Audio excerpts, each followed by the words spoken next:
visum itu yang menurut keterangan para santri itu tidak dilakukan oleh yang sama-sama perempuan, tapi dengan orang laki-laki dan menggunakan tangan.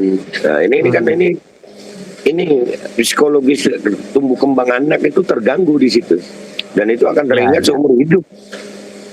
Dan semoga Allah Subhanahu wa Ta'ala menghancurkan sehancur-hancurnya para pelaku pembantaian 6 syuhada pengawal kami dan yang memerintahkannya, serta para aktor intelektualnya juga yang merestuinya, dan semua yang terlibat dalam pembantaian sadis dan brutal tersebut secara langsung maupun tidak langsung. Allahumma dammirhum tadmira waqtulhum balada wala tughadir minhum ahada ya qawi ya matin ya muntaqim amin ya rabbal alamin. Allahu Akbar, Allahu Akbar. Baju koko Habaib Putih present Al Gobi.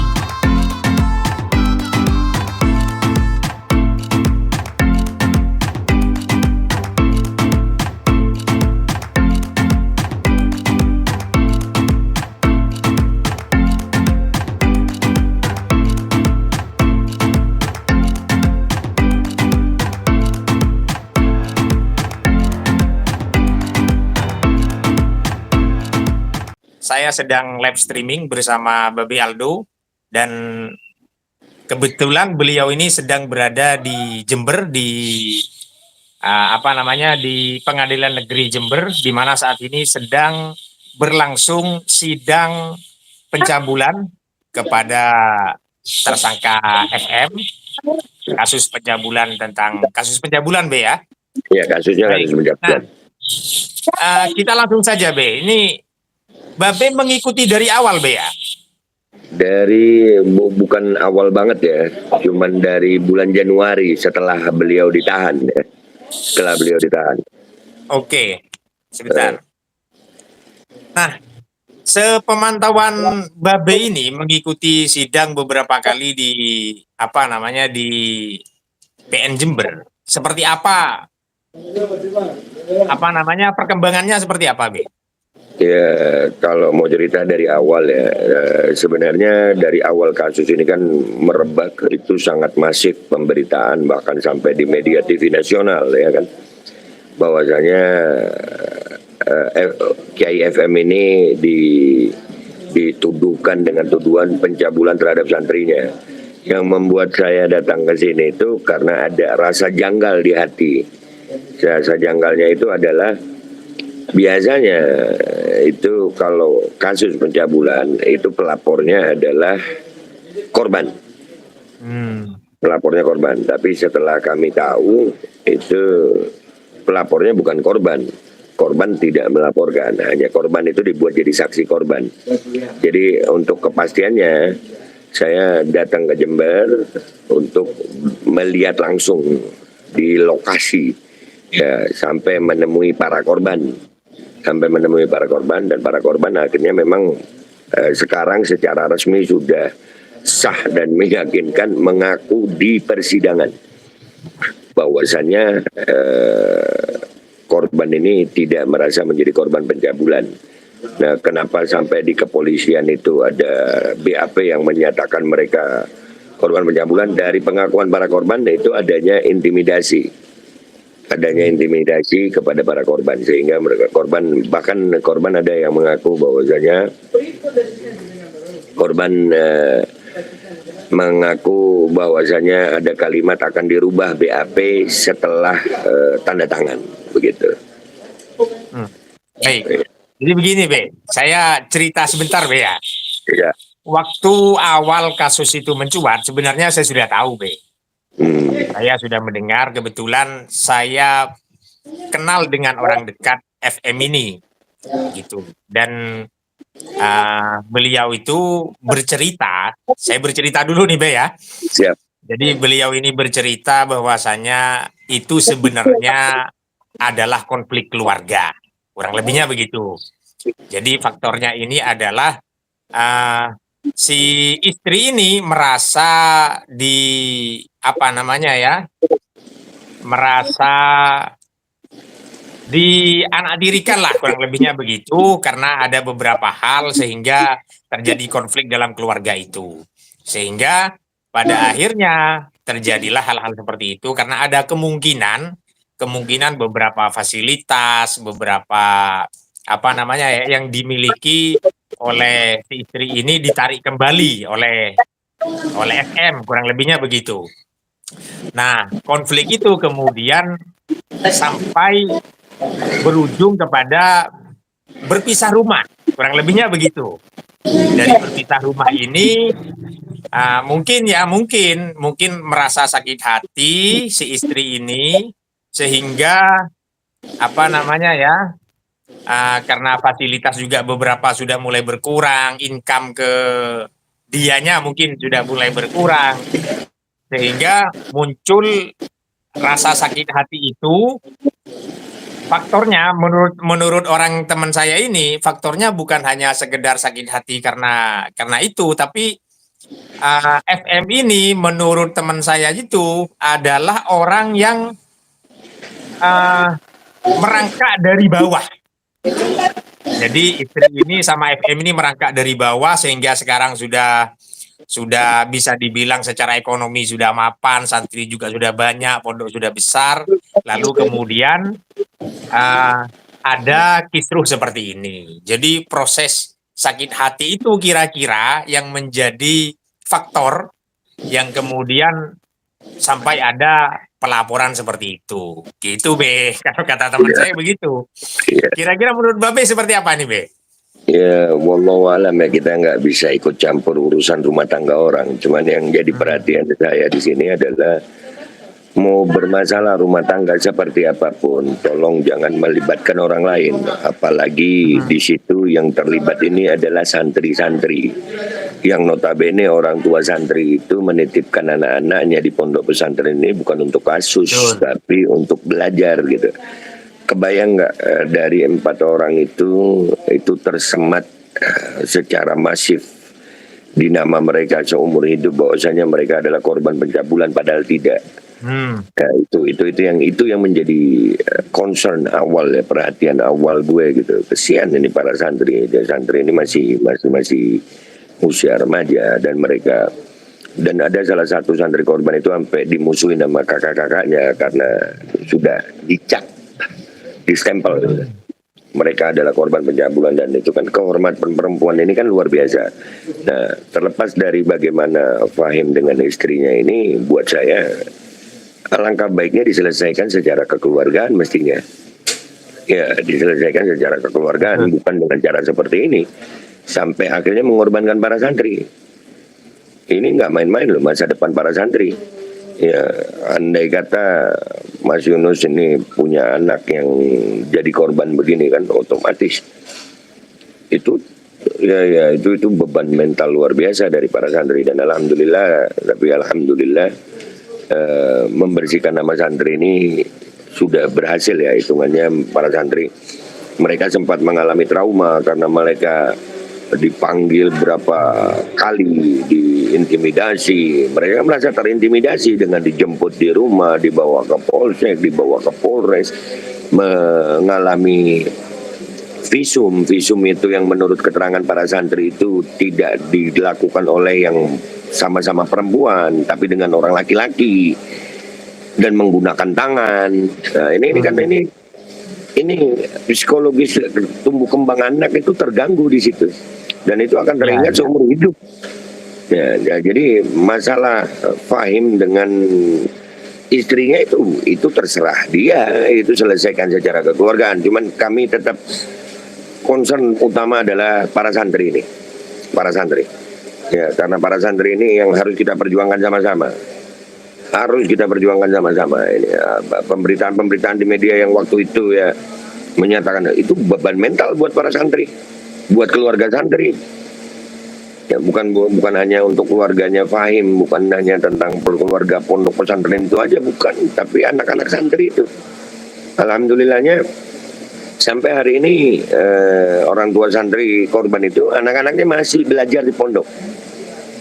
Ya. Nah, itu salah satu bukti yang menunjukkan bahwasanya tidak terjadi pencabulan dan orang tua santri percaya kepada terdakwa ini.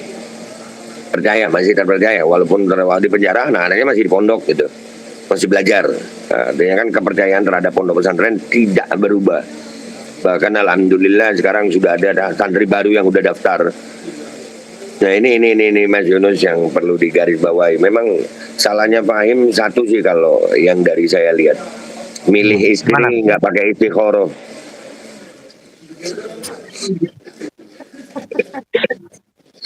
Iya, mestinya ini pelajaran buat kita semua nih. Ya, milih istri jangan cuma fisik, jangan cuma cantik, tapi istikharah. Yang penting istikharah. Jadi gini Be, awal-awal munculnya ini ya, saya sempat beberapa teman ngubungin saya, kenapa saya tidak mereaksi kejadian itu. Termasuk beberapa, saya sampaikan waktu itu, saya sudah kontak dengan orang dekatnya beliau. Saya sampaikan seperti itu. Dan saya melihatnya ini sebenarnya permasalahan keluarga, apalagi di sini ada penyebutan nama kiai, nama pondok pesantren yang itu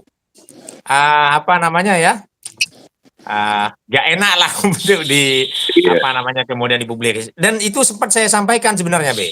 Di awal-awal itu sempat saya sampaikan bahwasanya tolong kalau bisa Kiai SM jangan mereaksi semua tuduhan berita, tolong jangan direaksi. Saya sampaikan seperti itu sebenarnya. Karena kalau umpamanya ini dilawan, direaksi, justru akan semakin rame nanti. Saya sampaikan seperti itu. Cuman waktu itu karena mungkin ada situasi yang mungkin membuat memang harus memberikan klarifikasi, sehingga ya meledak begitu saja sudah pada akhirnya, dan tidak bisa dikendalikan sudah seperti itu. Iya, dan itu juga saya sama terdakwa FM ini itu cuman pernah podcast satu kali gitu. Cuman memang kan kalau di media sosial itu mungkin orang melihat kita itu berada di sisi yang sama, kritis gitu. Sehingga sebetulnya yang membuat saya datang ke sini ya justru komentar-komentar netizen itu. Karena saya nggak suka tuh mengangkat berita tanpa saya hadir di lokasi gitu. Karena kalau mendengar kabar dari media-media aja, media kita tahu sendiri lah. Ya nggak semua media, tapi ya kita tahu lah ada beberapa oknum pelaku media ini yang menjadikan medianya itu sebagai lahan bisnis murni gitu. Artinya ya pemberitaan bisa diberitakan dengan semau mereka sesuai dengan pesanan. Karena ada yang begitu. Kita nggak menutup mata ada yang begitu.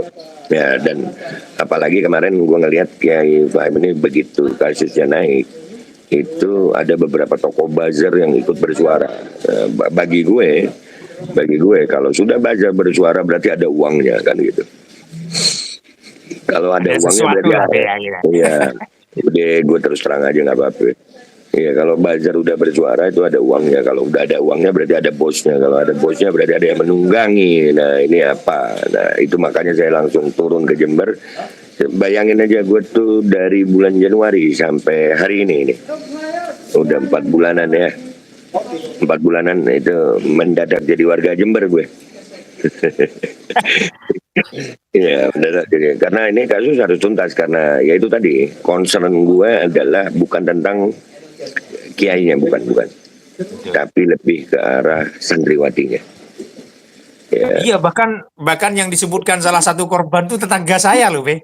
Nah itu, ya jadi itu kebayang gitu ya, kalau kita punya anak perempuan terus tersemat di dalam namanya seumur hidupnya bahwasanya mereka adalah korban pencabulan. Nah itu. Itu ya dalam hukum Indonesia ini korban perkosaan itu kalau bisa dirahasiakan karena beban mental ya, traumatis. Ini korban pencabulan tapi beritanya masih gila nggak tuh? Udah gitu yang ngelaporin bukan korban gitu. Kemarin di persidangan itu 2 kali persidangan kemarin ya, 2 kali persidangan sebelum hari ini. Itu secara jelas dan gamblang para saksi mengakui bahwasannya tidak terjadi pencabulan. bahwa mereka dipaksa mengaku, bahwa mereka diintimidasi. Itu jelas ya, ini tinggal kita serahkan proses pengadilan ini untuk membersihkan nama baik mereka. Mudah-mudahan hakimnya, jaksanya, pengacaranya punya hati nurani lah. Dan Ini yang Babe sampaikan ini keterangan dari korban sendiri, Be ya? oh iya, Keterangan dari korban yang memang bersaksi waktu itu. iya kan, jadi apa yang gue sampaikan di sini itu adalah hasil investigasi jurnalistik yang gue lakuin. Ya, jadi investigasi jurnalistik adalah sesuatu yang diperbolehkan di negara hukum. Dan sehingga apa yang gue sampaikan di sini adalah berdasarkan data dan fakta gitu. Ya, Nah, segala yang menjadi alasan pihak pengadilan negeri wartawan tidak boleh masuk dibuat tertutup apa sebenarnya? karena pidana khusus, dan itu memang sesuai dengan undang-undang karena pidana khusus menyangkut anak-anak. Oh, iya. Iya, jadi itu memang Memang tidak boleh ya, memang tidak ada Memang. wartawan yang boleh meliput ya. Iya, memang nggak boleh. Begitu. Boleh meliput setelah persidangan ya, nggak boleh masuk ruang sidang. Setelah persidangan, wartawan boleh mewawancarai pengacara, jaksa, boleh. Tapi untuk korban nggak boleh ya, karena di bawah umur ya. Boleh aja, boleh asal dengan seizin korban. Boleh. Oh, gitu. Cuman jalannya persidangan yang tidak boleh diliput karena sidangnya tertutup. Nah, kalau untuk Fahim sendiri sudah pernah wawancara nggak, Be? Sampai hari ini kami belum bisa mewawancarai secara eksklusif karena dijaga ketat ya. Ya, secara eksklusif kita belum bisa.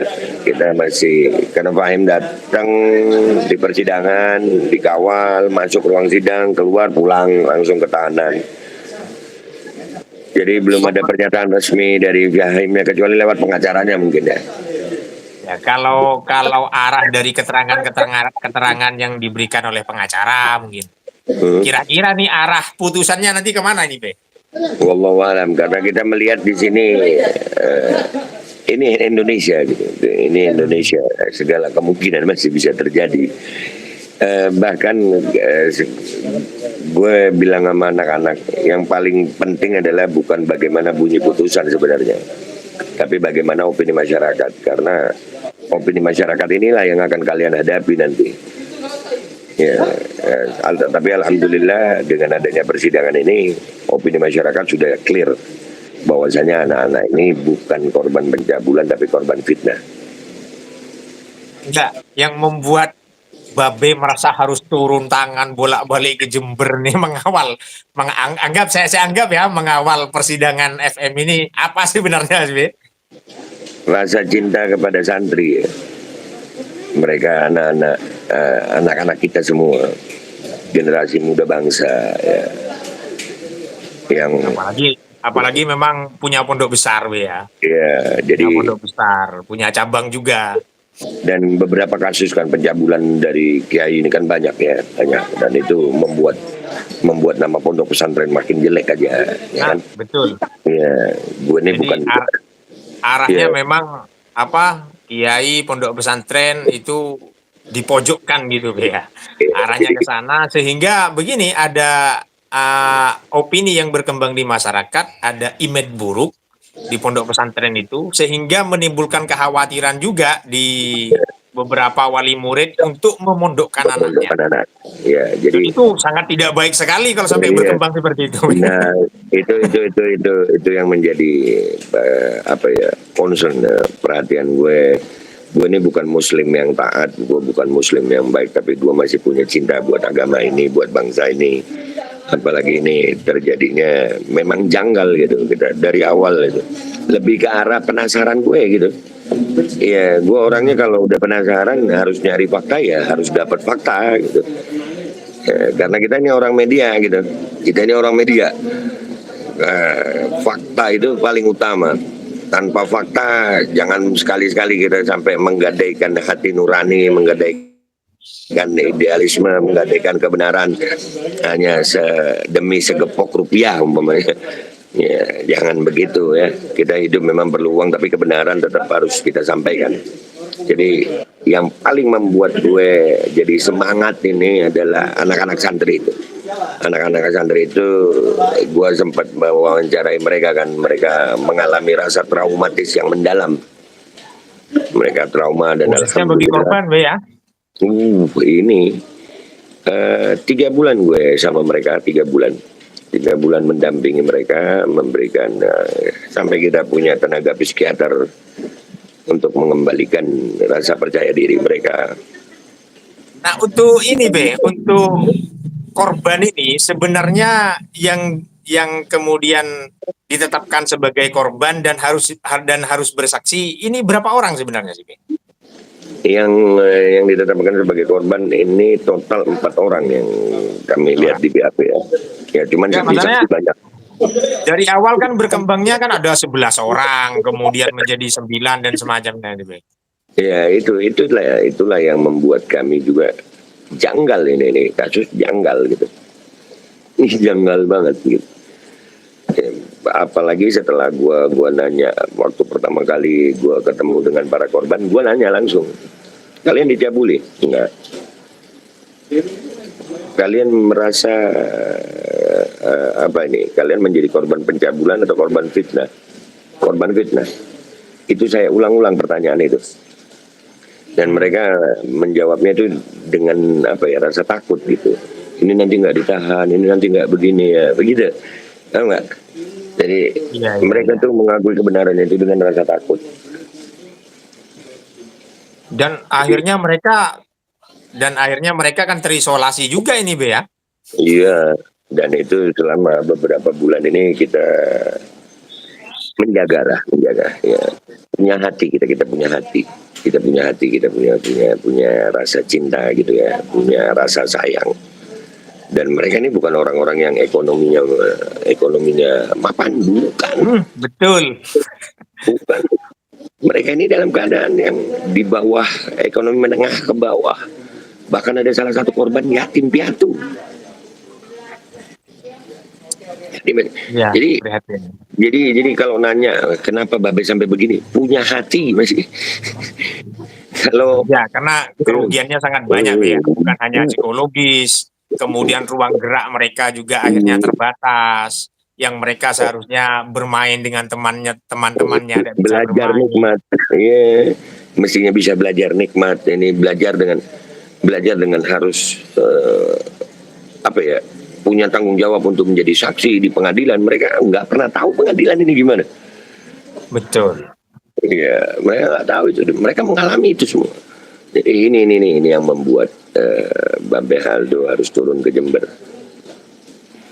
Terakhir nih, Be, ada Siap. nggak kira-kira upaya kalau umpamanya ini pada akhirnya tidak terbukti, upaya misalnya dari pihak FM ini melaporkan balik misalnya? Iya. Kalau dari pihak FM kita wallahu alam, tapi kalau dari korban kita kembalikan kepada korban ya. Kita kembalikan kepada korban karena kemarin ya mereka itu sangat-sangat bersemangat memang. Mereka nggak terima gitu diri mereka ini mengalami ini gitu. Kita lihat dulu hasil persidangan. Ada kemungkinan untuk itu, mungkin bukan dari pihak FM mungkin ya, mungkin kita nggak tahu.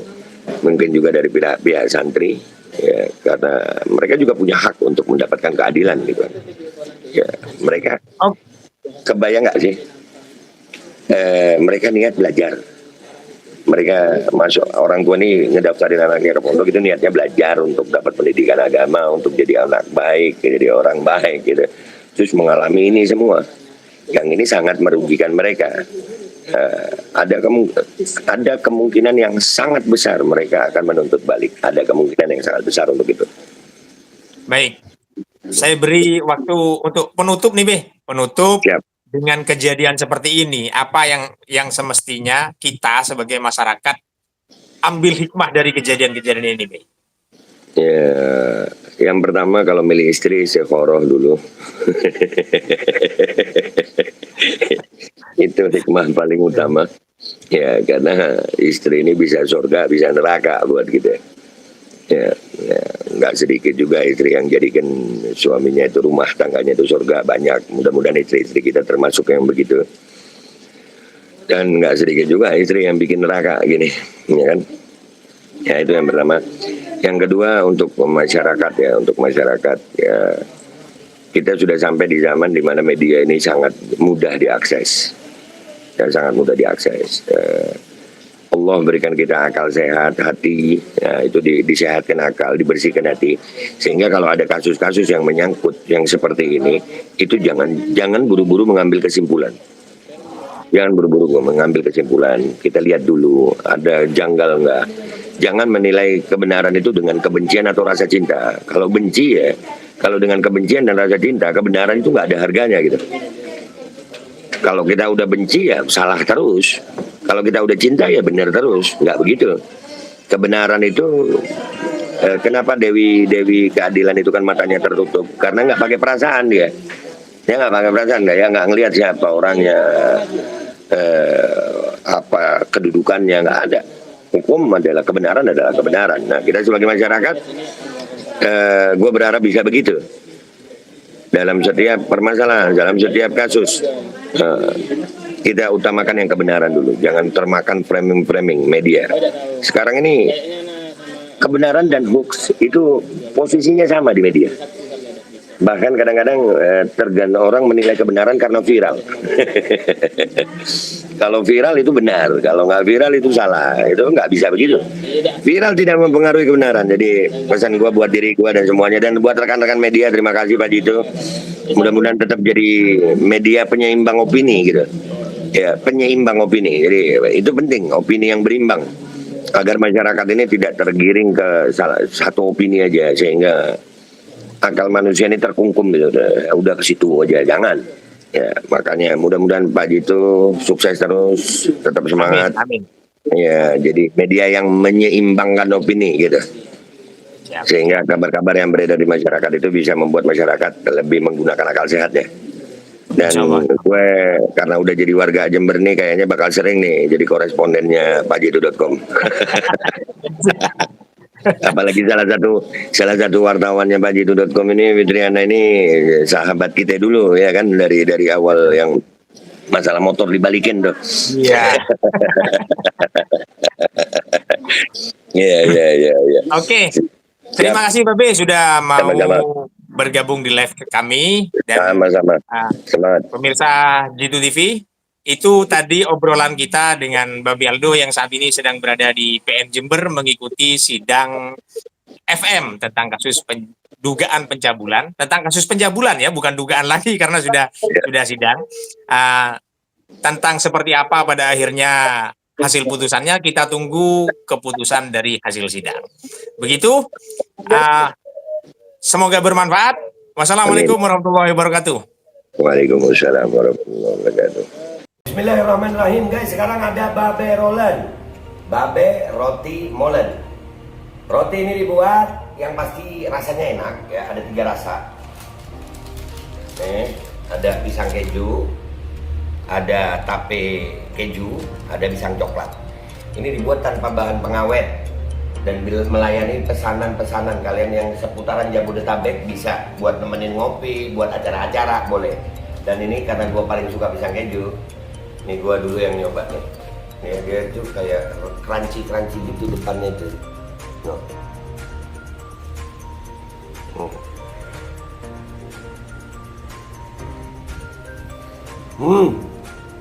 Lo tahu kerannya di depan nih, terus di dalamnya empuk. Ya Allah. Udah nggak usah lama-lama, lu kalau kepingin langsung pesen aja, itu ada nomor WA-nya, nanti gua kalau cantumin, ada juga IG-nya, langsung pesen, murah. Ini cuman nanti dia tanya itu 35.000 kalau nggak salah, ya.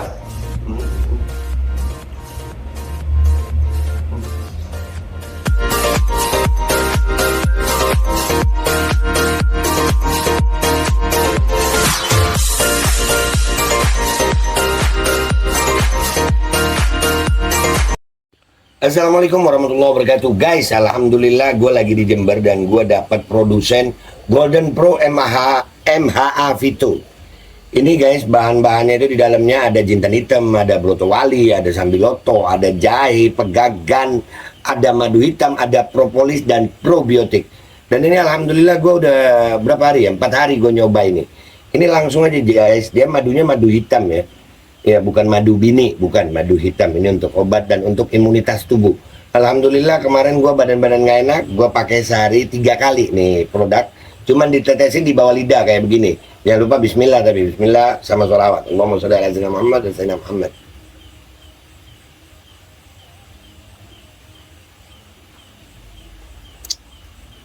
Dah begitu aja, sehari 3 kali.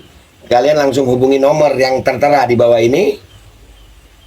Ini insya Allah bisa membuat badan kita tahan terhadap segala macam infeksi dari luar untuk imunitas tubuh. Dah gitu aja, langsung pesan ya, ini nomornya.